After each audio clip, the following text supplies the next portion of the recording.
making the relative humidity 79%. Winds were east at 7 miles an hour, producing a wind chill of 33. The pressure was...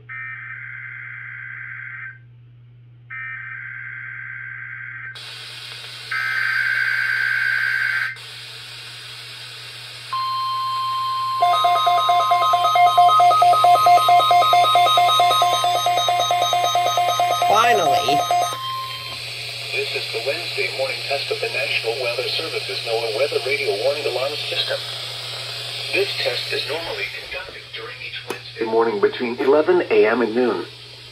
If there is severe weather in the area or threatening the area, the test is then postponed until Thursday morning or until the next good weather day. There is no severe weather in the area at this time. Repeating once again, this is the routine Wednesday morning test of the NOAA Weather Radio Warning Alarm System. This concludes the test.